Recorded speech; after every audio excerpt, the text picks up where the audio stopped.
আজকে তোমাদের ইউনিক একটা রেসিপি বানিয়ে দেখাবো। আর বন্ধুরা, এই সামান্য আলু দিয়ে আমাদেরকে বড় বড় হোটেল রেস্টুরেন্টে বোকা বানায়। আর কিভাবে বোকা বানায় আজকের ভিডিওতে দেখাবো। শখ করে আমরা হোটেল রেস্টুরেন্টে যাই, কিন্তু গিয়ে আমাদেরকে পকেট ফাঁকা করে বাড়ি আসতে হয়। পকেট থেকে চলে যায় হাজার হাজার টাকা। চলো তাহলে বন্ধুরা, আর দেরি না করে ভিডিওটা ঝটপট শুরু করা যাক।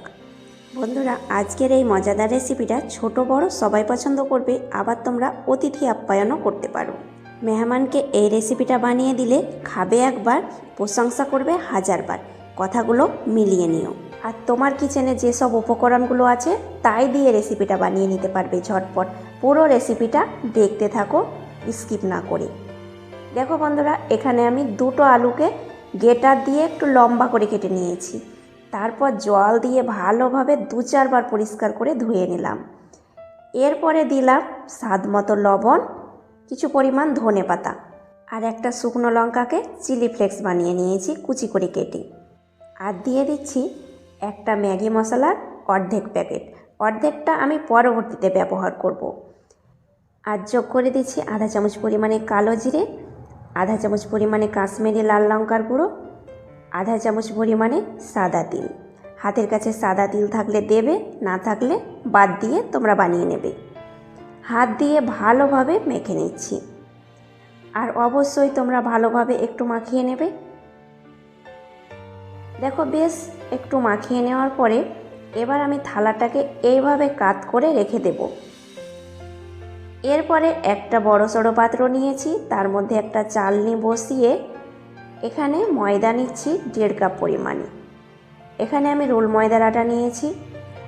আর তোমরা রোল ময়দার আটার পরিবর্তে গমের আটা দিয়েও বানাতে পারো। আর অবশ্যই চালনি দিয়ে একটু ময়দাটাকে চেলে নেবে। আমি এখানে 1.5 কাপ পরিমাণে ময়দা নিয়েছি।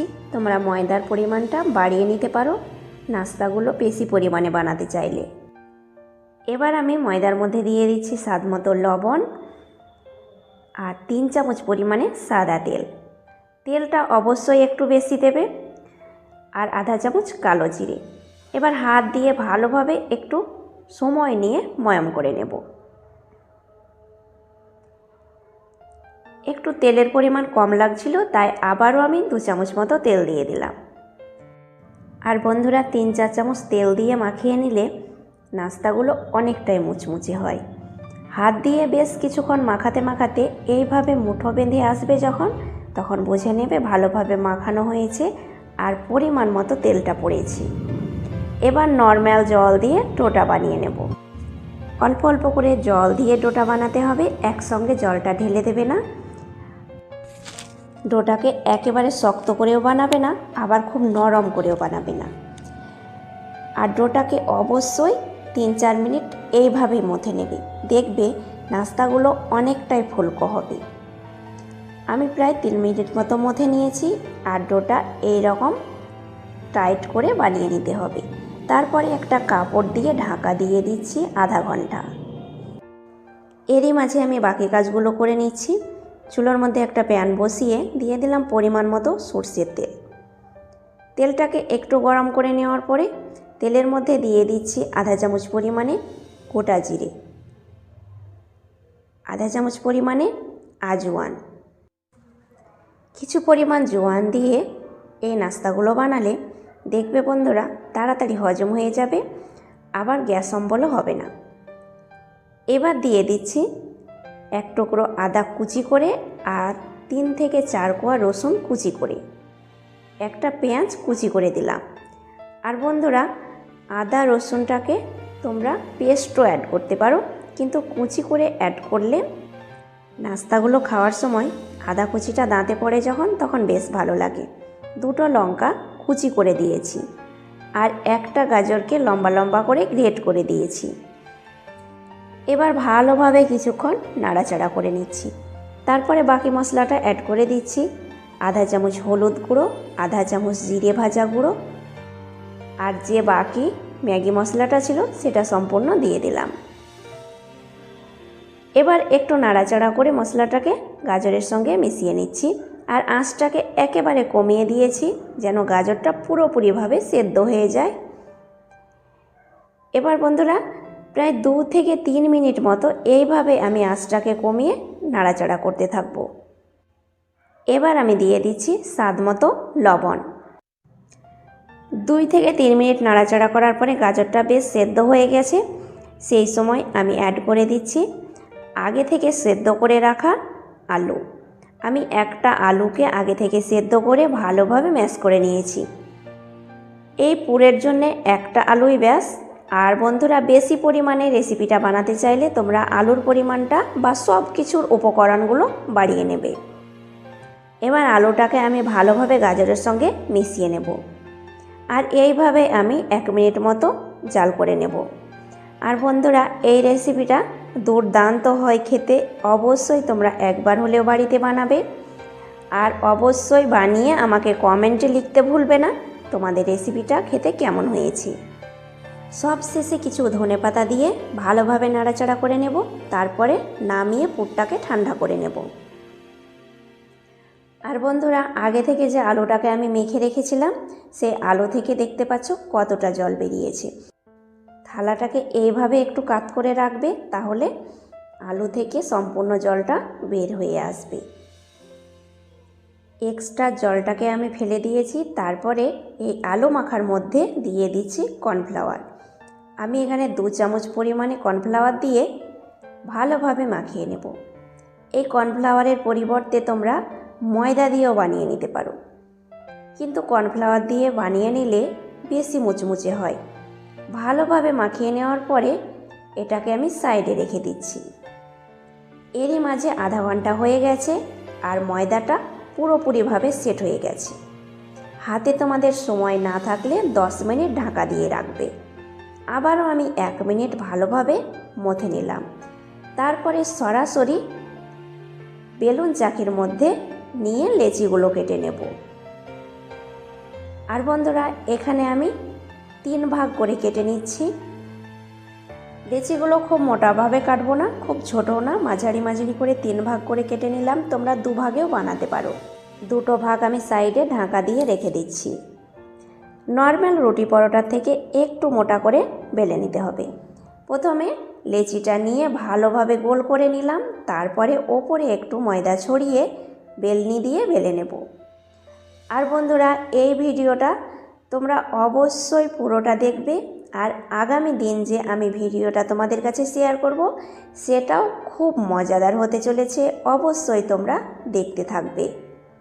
কেউ তোমরা ফেসবুক পেজ থেকে দেখলে পেজটাকে অবশ্যই ফলো করবে। আমি ফেসবুক পেজেও নিত্য নতুন রেসিপি তোমাদের কাছে শেয়ার করি। আর বন্ধুরা, রুটিটাকে এই রকম মোটা করে একটু বেলে নেবে, খুব পাতলা করে দেবে না, একদম কাগজের মতো। এবার একটা গ্লাস নিয়েছি, গ্লাস দিয়ে আমি কেটে নিচ্ছি। আর গ্লাসের মুখের সাইডটা যেন একটু ধারালো হয়, তাহলে কাটতে সুবিধে হবে। গোল গোল করে আমি কেটে নিচ্ছি গ্লাসের মাপে। এবার বন্ধুরা, তোমরা নাস্তাগুলো আর একটু বড় বানাতে চাইলে যে কোনো ধারালো বাটি দিয়েও কেটে নিতে পারো। আর আমি একদম খুব ছোটও না আর খুব বড়ও না, এই রকম মাঝারি মাপে নাস্তাগুলো বানিয়ে নেব। সমস্ত নাস্তাগুলো আমার বানা হয়ে গেছে। এবার বন্ধুরা, অর্ধেক নাস্তার শেপ আমি থালার মধ্যে তুলে রেখেছি আর অর্ধেকটা নিচে রেখে দিয়েছি। এবার এই থালার নাস্তার মধ্যে দিয়ে দিচ্ছি 1 চামচ পরিমাণে টমেটো সস। হাতের কাছে টমেটো সস না থাকলে তোমরা বাদ দিয়ে দেবে। সমস্ত শেপে আমি টমেটো সসটা লাগিয়ে নিলাম।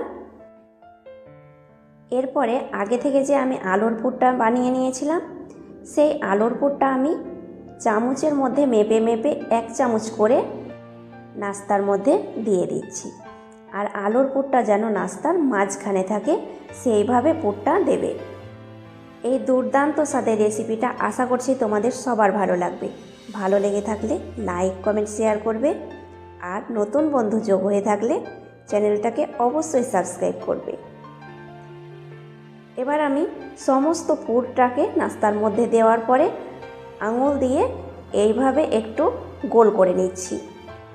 আর পুরটা লক্ষ্য রাখবে যেন নাস্তার মাঝখানটাতে থাকে, তাই আঙুল দিয়ে ভালোভাবে এটাকে গুছিয়ে নেবে। আর সমস্ত নাস্তার পুরটাকে আমি হাত দিয়ে গোল করে নিলাম। এরপরে বাটির মধ্যে কিছু পরিমাণ জল নিয়েছি, জলটাকে নাস্তার চারিপাশে লাগিয়ে নিচ্ছি।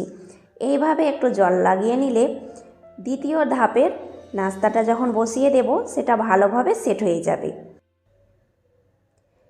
জলটা লাগিয়ে নেওয়ার পরে এবার আমি সস দেওয়া নাস্তাটা ওপরে ভালোভাবে সেট করে দেব।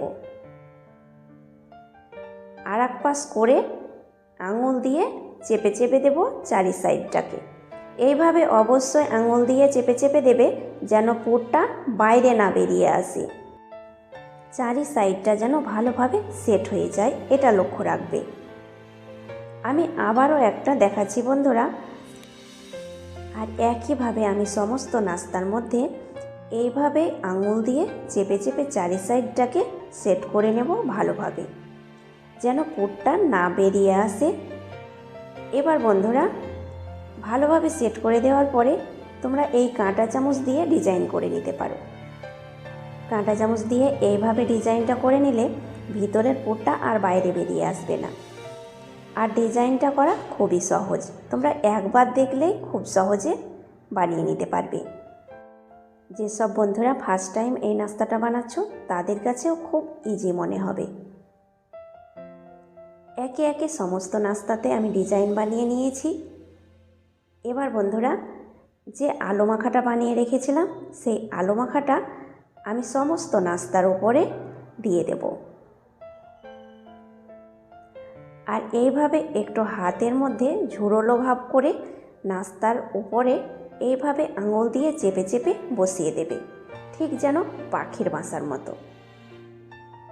আর অবশ্যই তোমরা হাত দিয়ে একটু চেপে চেপে দেবে আলু মাখাটা নাস্তার উপরে বসানোর সময়,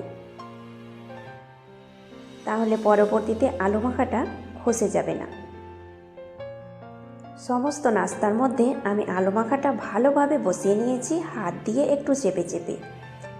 এরপরে চাকু দিয়ে একটু আলতোভাবে নাস্তাগুলোকে হাতের মধ্যে তুলে নেবে। তারপরে চলে যাচ্ছি পরবর্তী স্টেপে। চুলোর মধ্যে একটা প্যান বসিয়ে দিয়েছি পরিমাণ মতো সর্ষের তেল। তোমরা নাস্তাগুলো সাদা তেল দিয়েও ভেজে নিতে পারো। তেলটাকে মাঝারি আঁচে গরম করে নিলাম। তারপরে একে একে তেলের মধ্যে নাস্তাগুলো দিয়ে দিচ্ছি। হাই হিটে তেলটাকে গরম করবে না, মাঝারি আঁচে তেলটাকে গরম করে নেবে। তেলটাকে হালকাভাবে গরম করে নেওয়ার পরে একে একে নাস্তাগুলো তেলের মধ্যে ছেড়ে দিলাম। এবার গরম তেল ছোট চামচের মধ্যে তুলে তুলে আমি আলু মাখার মধ্যে দিয়ে দিচ্ছি। নাস্তার ওপরের আলু মাখার মধ্যে এইভাবে একটু তেল তুলে দিলে পরবর্তীতে আলু মাখাটা ঝরে পড়ে যাবে না।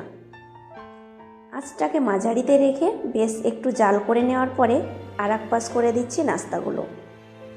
চিন্তা করবে না আলু মাখাগুলো ঝরে পড়ে যাবে না, যেহেতু গরম তেল দিয়েছিলাম 2-4 চামচ করে। এবার আঁচটাকে একদম লোতে রেখে বেশ একটু জাল করে নেব। দুই পাশ একটু সময় নিয়ে ভেজে নিলে নাস্তাগুলো মুচমুচে হবে আর খেতে দুর্দান্ত মজার হবে।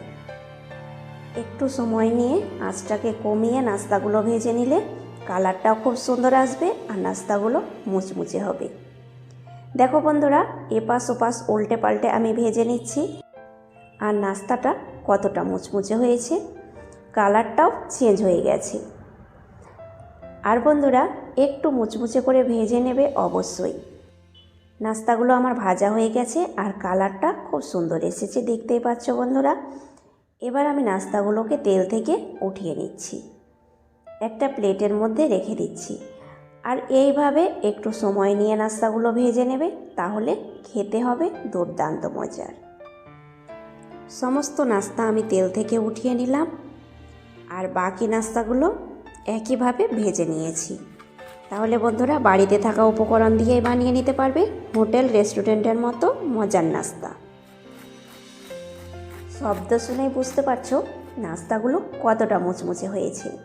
বাড়িতে তৈরি করা সহজ রেসিপিগুলো বড় বড় হোটেল রেস্টুরেন্টে গিয়ে আমাদেরকে বেশি দাম দিয়ে কিনে খেতে হয়, তাই বন্ধুরা, টাকা খরচা করে বাইরে থেকে না কিনে খুব সহজে বাড়িতেই বানিয়ে নিতে পারবে, আর তোমাদের পকেট থেকে খরচা হবে না হাজার হাজার টাকা। আবার বন্ধুরা, চাইলে তোমরাও পারবে বড় বড় হোটেল রেস্টুরেন্টের মতো এই রকম নাস্তা বানিয়ে হাজার হাজার টাকা ইনকাম করতে। আজ তাহলে এই পর্যন্তই, ধন্যবাদ।